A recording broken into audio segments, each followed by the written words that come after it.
예지는 그 남자와 뒷꼭지가 판박이었지만 신기하게도 웃는 모습이랑 하는 태도는 남편과 닮아 있었다.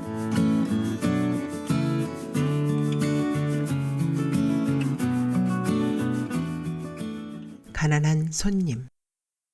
유덕희. 당신 이발 좀 하고 오지 않을래요? 내 머리가 어때서? 하는 표정으로 남편이 나를 돌아보았을 때 나는 내 목소리에 날이 서 있다는 것을 깨달았다. 과자를 굽기 위해 켜놓은 오븐에서는 종료 버튼의 빨간불이 삐삐 소리를 냈다. 한꺼번에 여러 가지를 해내려는 나는 극도로 신경이 곤두서 있었다. 과자를 굽다니. 신혼 때 말고는 안 하던 짓이다. 왜 갑자기 그런 쓸데없는 짓을 하려고 생각했을까? 그리고 과자가 필요하다면 제과점에서 얼마쯤 사오면 충분하지 않은가? 머리가 단정하지 않아서 당신 인상이 별로 좋아 보이지 않는단 말이에요. 그 다음 말은 꿀꺽 삼켰지만 내 숨결은 불만으로 가파르게 차오른다. 처음 만났을 때도 남편은 덥수룩한 장발머리에 큼지막한 주먹코를 매달고 있어서 옛날 소설책에 등장하는 아둔에 빠진 산적 같았다. 막상 결혼을 하고 보니 남편은 성실하고 책임감이 강하며 유머도 있는 따뜻한 사람이었지만 처녀 때의 나는 저런 꼴을 하고 나한테 데이트 신청을 한단 말이지 하고 속으로 엄청 분개했었다. 당시의 나에게 이상적인 남자는 세련된 도시적인 사람이었다. 시골에서 서울로 올라와 이상적인 도시의 삶을 살고자 안달했던 나에게는 처음부터 X 표시일 수밖에 없던 남자였다. 그런 남자와 연애다운 연애도 없이 결혼을 하게 된 것은 내 인생의 커다란 횡액이라며 밤새워 울었던 날들이 있었다. 울며 지샜던 밤이 지나면 나는 1년씩 늙어버린 것 같았고 사흘밤을 울고 나자 내 나이에서 정확히 3년은 더 늙어버린 듯 했다. 25 나이에 28쯤 되어 보이는 얼굴로 변한 것에 나는 속으로 고소해 마지 않았었다. 그래야만 34이나 먹은 늑다리 노총각과 결혼하는 게 덜 억울하지 않겠는가. 물론 그 정도만으로 나의 복수심이 끝난 것은 아니었지만. 머리 자른 지가 열흘밖에 안 됐잖아. 내 머리가 반 곱슬이라 그래. 그러면 머리를 감고 무스라도 바르든가요. 동네 한 바퀴 뛰고 와서 할게. 뛰긴 갑자기 뛴다고 튀어나온 똥배가 쏙 들어갈 것 같아요. 그런 건 관두고 집안일이나 도와주든가. 대체 뭘 하라고? 커튼을 달려고 사왔단 말이에요. 거실 커튼 달아주고 주방에도 밸런스를 달아주고 예지 방에도 블라인드를 쳐주고 해요. 시간 없어요. 남편의 눈꼬리가 그때 처음으로 사납게 치켜 올라갔다. 시커먼 눈썹이 꿈틀거리는 게 둔한 성격의 그도 어지간히 화가 났다는 표시였다. 거실 커튼을 뭐 하려고 산 거야? 베란다에 버티칼이 있으면 그만이지. 온 집안에 주렁주렁 매달린 그거 거추장스럽기만 하지. 돈은 돈대로 내버리고 무슨 짓이야? 아, 그래요? 싫으면 관둬요. 내가 하죠. 앞치마를 내던지고 고무장갑도 사납게 벗어 팽개치고 나는 거실로 내달아갔다. 소파에 쌓아둔 커튼 더미들, 급하게 아울렛 매장으로 달려가서 카드를 긁고 사온 그것들을 나는 의자를 끌어다 놓고 달기 시작했다. 공연히 눈물이 삐져나왔다. 이 아파트는 새 아파트도 아니어서 집을 샀을 때 이미 커튼 새씨는 달려 있었다. 우리 힘으로 아파트를 장만한 것만으로도 대견해서 나는 일체의 다른 장식은 하지 않았다. 새 가구로 서랍장 하나도 안 샀다. 있는 그대로의 살림과 입은 차림 그대로 이사를 왔으면서도 내내 흐뭇하고 행복했으며 어느 누가 방문을 해도 자랑스럽고 당당했다. 그런데 느닷없이 이게 무슨 꼴인가. 나는 그들 부부가 방문하겠다고 했을 때 거절하지 못한 것을 다시 한번 통절하게 후회했다. 이건 내가 한 짓 중에서도 두 번째가라면 서러울 정도로 잘못 내린 판단이었다. 가장 큰 횡액이 남편과의 결혼이라면 두 번째의 횡액은 바로 그들 부부가 방문하겠다는 것을 거절하지 못하고 우물쭈물 받아들인 이것이었다. 어처구니가 없는 듯 내가 하는 꼴을 보고 있던 남편이 내게서 커튼을 빼앗아 달기 시작했다. 나는 훌쩍거리며 울었다. 이해할 수가 없다는 듯 남편은 그런 내 꼴을 보고는 한숨을 내쉬었다. 이런다고 우리 집이 갑자기 잘 사는 집으로 보일 것 같아? 눈 감고 아웅이지. 당신 후배라는 부부도 뭐 잘 사는 것 같지도 않더구만. 하여간에 여자들이란. 남편은 투덜거리더니 별 수 없는지 예지방에 블라인드까지 뚝딱뚝딱 달아주었다.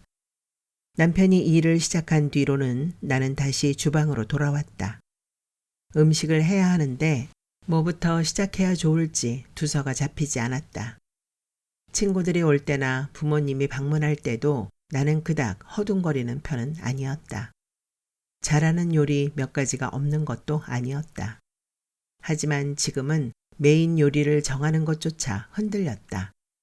고기 종류로 할 것인지 생선 종류로 할 것인지 무엇이 좋을지 갈피를 잡을 수가 없었다. 손님용으로 오래전에 사놓고는 찬장 높은 곳에 넣어두었던 큰 접시를 꺼내 씻어야겠다는 생각도 장어의 양념을 재다 말고 번개같이 떠올랐다. 생각이 나자마자 주방 의자를 끌어다 놓고 접시를 꺼낸다는 게 급기야 바닥으로 떨어뜨리고 말았다. 접시 깨지는 소리가 요란하게 나고 파편이 튀었다. 엄마! 하고 놀이터로 놀러 나갔던 예지가 돌아온 것도 그 순간이었다. 남편도 나도 있는 목청껏 소리를 질렀다. 가까이 오지 마. 예지야, 주방으로 오지 마. 거기 꼼짝 말고 서 있어. 두 사람이 내는 비명소리, 놀란 아이의 비명소리, 집안이 전쟁터처럼 혼란스럽고 불길한 기운으로 가득 찼다. 그 소란이 끝나고 나자 아이는 울지도 못하고 낭자한 접시에 파편 한가운데 우두커니 서 있었다. 남편이 나에게 꼼짝 말라고 눈으로 지시한 후 아이에게로 조심스럽게 다가갔다. 접시의 파편이 아이의 발 뒤꿈치에 박혀서 피가 흐르고 있었다. 나는 공포에 가득 차서 금방이라도 소리를 지를 태세였지만 이번에도 남편의 엄격한 눈초리에 제지당했다. 남편이 아이를 덥석 들어올려서 거실로 데려가 소파에 앉혔다. 걱정 마. 아주 작은 파편이야. 소독하고 머큐로크롬 바르면 되겠어. 남편이 제정신을 잃고 있는 나에게 달래듯 말했다. 아이는 풀이 죽어서 얌전하게 앉아 있었다. 부모들의 소동에 너무 놀라 아픈 감각조차 잊어버린 바람에 아픈 것 같기도 하고 안 아픈 것 같기도 한 애매한 표정을 짓고 있었다. 아니, 이 모든 게 병원 놀이라도 되는 듯이 급기야는 해실해실 웃고 싶어 했다. 나는 남편이 아이를 치료할 때부터 정신을 차리고 파편 조각을 치우기 시작했다. 아이를 제 방으로 달래서 보낸 뒤에 남편이 무언가 굳은 결심을 한 표정으로 내게 다가왔다. 손님을 식당으로 모시고 가면 안 되겠어? 선뜻 대꾸가 나오지 않았다. 나는 멍하니 남편을 쳐다보았다. 점심 한 끼를 먹자고 오는 손님이 아니었다.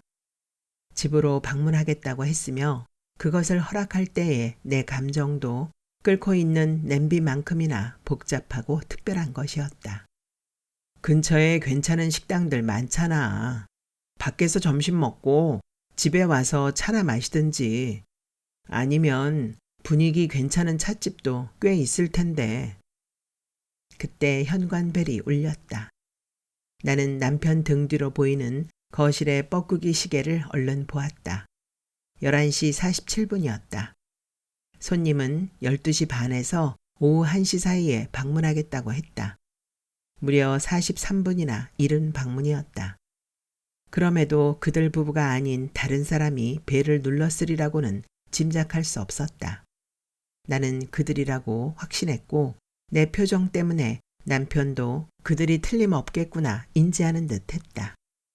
우리 부부는 방금 전까지도 극도로 대립되어 소동을 부렸다는 것이 믿기지 않을 정도로 다정하고 침착한 인꼬 부부로 돌변해서 나란히 현관 앞으로 나갔다. 누구세요? 내 물음이 떨어지자마자 문 밖에서 나예요 언니, 연숙이라고요. 너무나도 호들갑스럽고 불안할 정도로 높은 연숙의 목소리가 냉큼 울려왔다. 현관문이 열렸다. 그 남자와 연숙, 그리고 예지 또래의 사내아이 한 명이 냉기가 감도는 복도에 서 있었다. 그 남자는 스티로폼에 담겨있는 1.8kg짜리 딸기를 들고 있었고 연숙은 사내아이를 품에 껴안다시피 하고 있었지만 현관문이 열리자마자 사내아이는 총알같이 엄마 품에서 빠져나와 우리 집 거실을 향해 돌진해 들어갔다. 어이구, 어서 오세요. 남편이 먼저 말했다.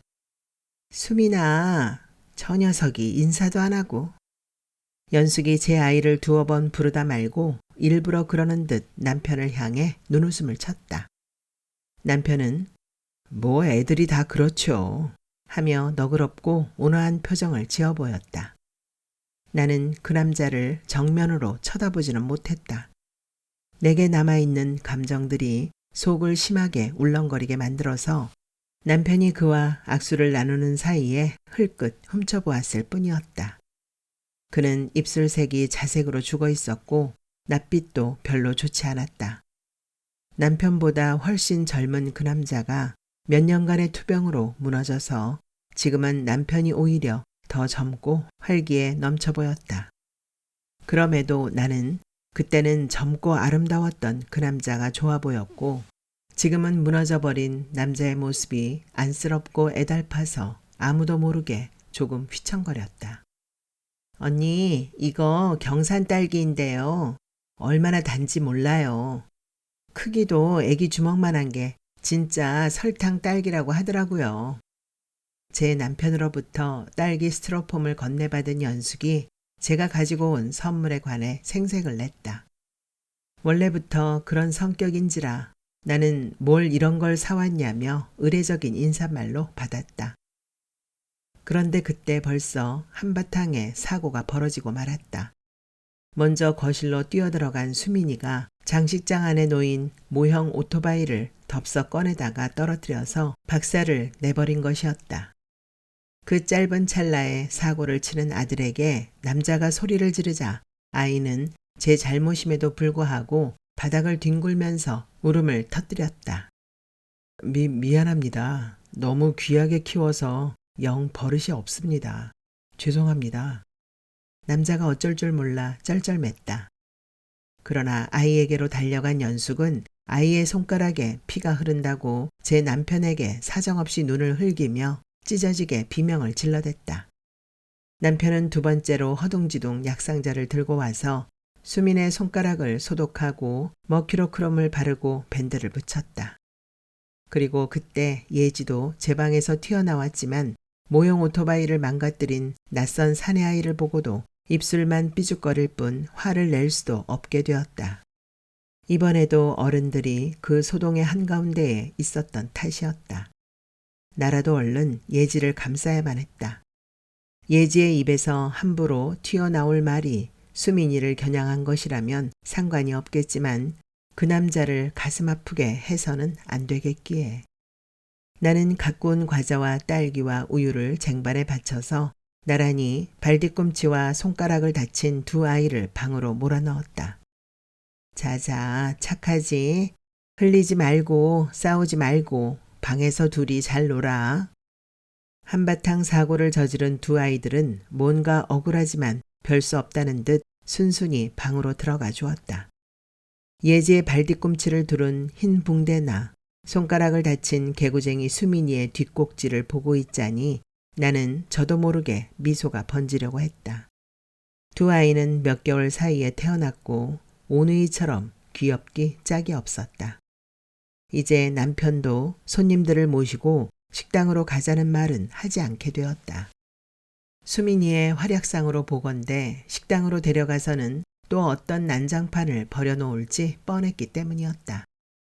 다행히 압력 밥솥에서는 밥이 되어가는지 종소리가 울리고 있었고 그들 가족이 들어선 순간 나의 긴장도 서서히 풀려 오히려 기분이 안정되어 갔다.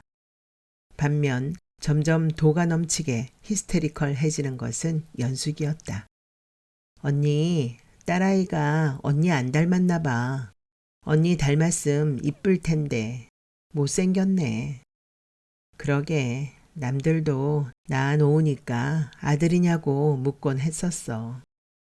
언니, 이 아파트는 사서 들어온 거예요? 융자금 한 푼 없이 사느라고 얼마나 고생했는지 말도 마. 융자금도 없이 샀다는 자랑을 태연하게 했다. 들어서는 순간 벌써 느낀 것이었는데 그 가족의 차림새는 초라했다. 요즘 도시 농촌이 뭐가 다른가? 옷차림 따위는 대개 비슷하다. 그럼에도 나는 그 남자의 가족이 들어서는 순간 궁색한 기운을 느꼈다. 군기는 들녘을 태우는 매운 연기처럼 내 몸을 감싸고 돌았다. 집이 좀 어둡다.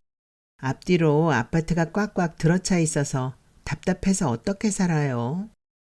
요즘 아파트는 3베이, 4베이 뭐 그런다던데 여기도 발코니 확장을 해야 하는 거 아닌가? 글쎄, 뭐 아직은 별로. 그리고 주방도 너무 좁다. 냉장고도 이거 하나 써요? 반찬 냉장고 없어요? 다용도실에 따로 싱크대가 있어서 생선이나 냄새 나는 음식은 거기서 해 먹어야지. 온 집안에 음식 냄새 나서 살겠어요, 어디.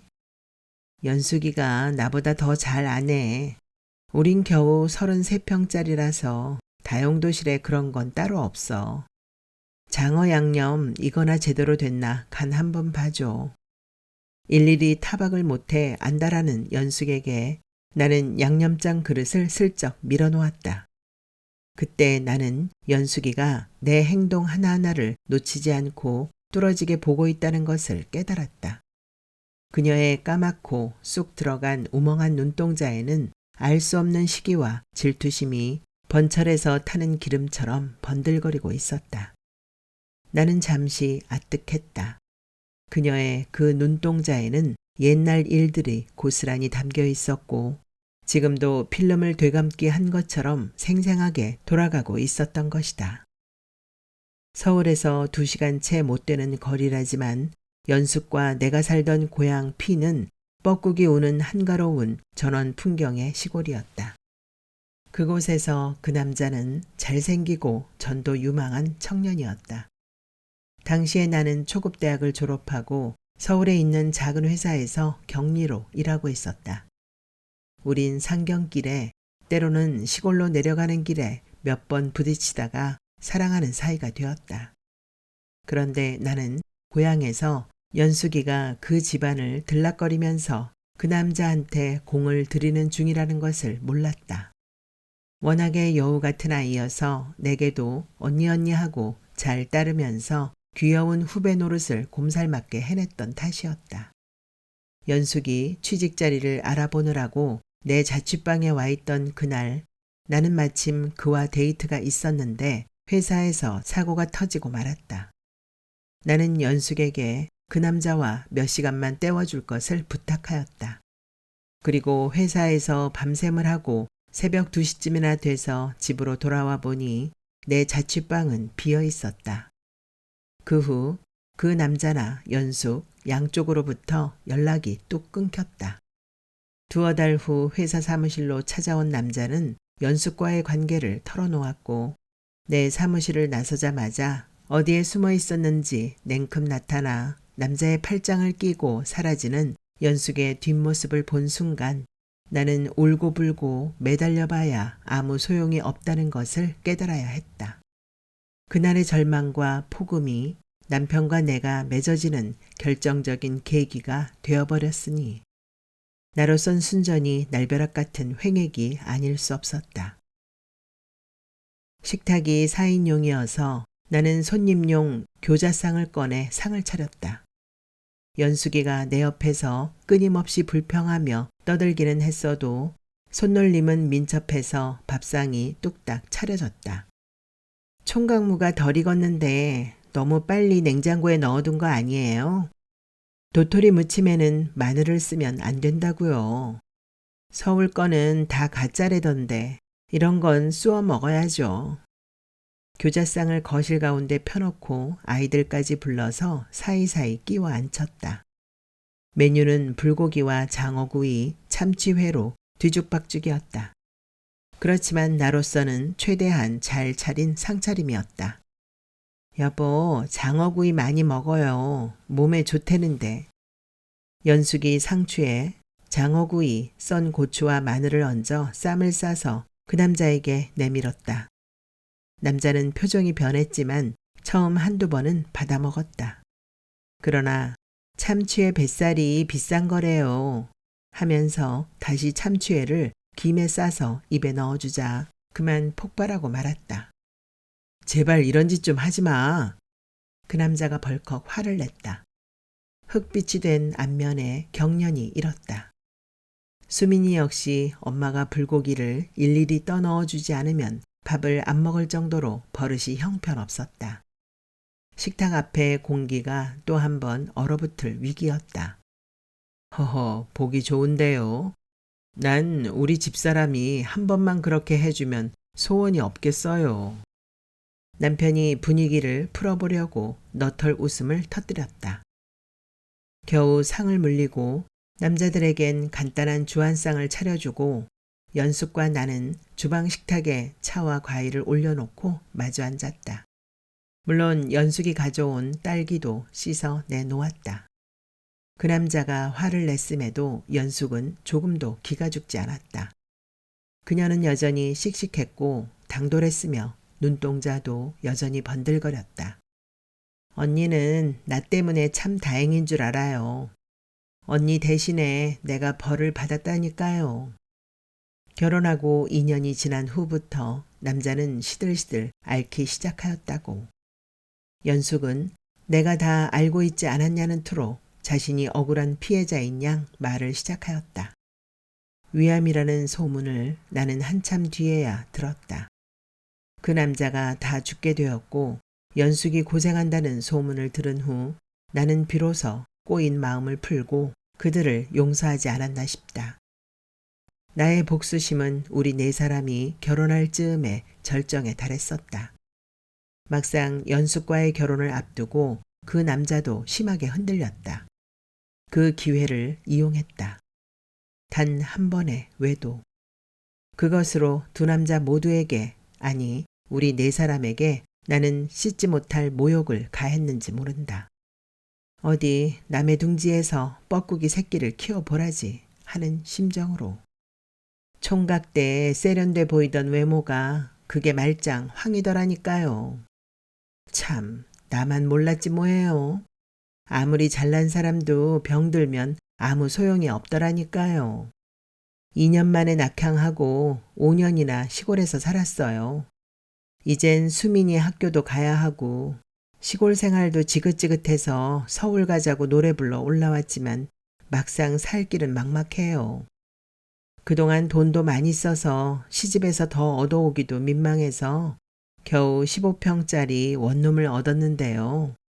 그거 얻느라고 눈물을 몇 바가지나 쏟았는지 몰라요. 그런데도 저 천방지축인 수민이와 좁아 터진 집에서 싸울 생각을 하니 머리끝이 곤두서고요. 그런데 언니, 나 어디 취직할 데 없을까요? 식당 설거지라도 못할 거 없고요. 24시간 찜질방 카운터 자리도 괜찮아요. 저희요? 걱정 말아요. 돈도 못 버는 주제에 혼자 집 지키면서 살림하라고 하면 해야지 별 수 있나요? 그 남자가 너무 안 됐고 불쌍해서 단 몇 초만이라도 단둘이 된다면 나는 뭐라고 위로의 한마디를 해주고 싶었다. 하지만 그런 기회는 좀채 찾아오지 않았다. 목욕탕에서 손을 씻을 때도 연숙이 냉큼 나타나서 새 수건을 꺼내 대령했고 물 한 잔을 청했을 때도 얼른 물잔을 코앞에 갖다 바쳤다. 남편은 짐짓 그들의 금슬에 관해서 침이 마르게 칭찬을 했다. 점심을 먹고 차를 마시고 그래봤자 서너 시가 되자 그들은 자리에서 일어섰다. 내심 연숙이 길게 늘어붙어 있을까봐 걱정이 되었던 나는 마음속으로 안도의 한숨을 내쉬었다. 식구가 적어서 먹다 남기면 아깝다며 나는 그 남자가 사온 딸기의 1kg 정도는 비닐백에 도로 담았다. 맛있다고 탐을 내던 명란젓도 싸고 총각김치도 락앤락에 담았다. 수민이에겐 용돈도 두둑히 찔러주었다. 그런데 어느 순간이었을까? 그 남자가 내 곁으로 바싹 다가와 있었다. 꼭 한번 보고 싶었는데 잘 사는 거 보니 다행이야. 그 말을 정말 내가 듣긴 들었던 것일까? 나는 눈으로 예지를 찾았고 예지가 내 팔에 붙들리자마자 얼른 그의 품으로 떠밀었다. 예지를 그가 한번 안아보게 해주고 싶었다. 그러나 예지는 남자에게 가려던 몸을 잽싸게 빼내서 남편에게로 달아나 안겼다. 예지는 용용 죽겠지 하듯이 혀를 낼름 내밀며 웃었다. 남편은 딸아이를 커다란 팔로 솔개가 병아리를 채듯 감싸 안았다. 어느 누구도 절대로 채갈 수 없도록. 예지는 그 남자와 뒷꼭지가 판박이었지만 신기하게도 웃는 모습이랑 하는 태도는 남편과 닮아 있었다. 누구도 남편의 아이가 아니라고 의심하지 않을 만큼 흡사하게 닮았다. 비로소 내 가슴에 얹혀 있었던 묵직한 바위덩어리들이 무너져 내렸다. 한번 무너지자 걷잡을 수 없는 속도로 깨져서 산산이 흩어져 버리고 말았다. 그 바위 속에 숨어있던 칼날조차도 어느새 무디어졌는지 낱낱이 생사를 저미는 듯한 아픔은 둔중한 흔적조차도 남기지 않아서 오히려 섭섭하고 무안해졌다. 이제 자주 놀러 오세요. 집도 알아놨으니. 집주인인 남편이 말했다. 그 남자는 희미하게 미소 지었지만 다시는 놀러 오지 않으리라는 것쯤은 짐작할 수 있었다. 무례한 아내와 천방지축 날뛰는 수민이 때문에라도 다시는 우리 집을 방문하지 않으리라는 것을. 그 남자가 죽을 병에 걸려서 다행이라고 생각했던 한때가 있었다. 그것에 관해 나는 갑자기 죄책감을 느꼈고 그래서 그를 다시 불러세워 두 손을 맞잡고 진정으로 위로해주고 싶은 강렬한 충동을 느꼈다. 하지만 그것은 마음속의 열망일 뿐이었다. 예지와 나는 현관 문 앞에 선 채로 얼른 가라는 듯 복도의 냉기 속에 서 있는 그들 가족을 향해 힘차게 손을 흔들어댔다. 그 가난한 일가족이 떠났다.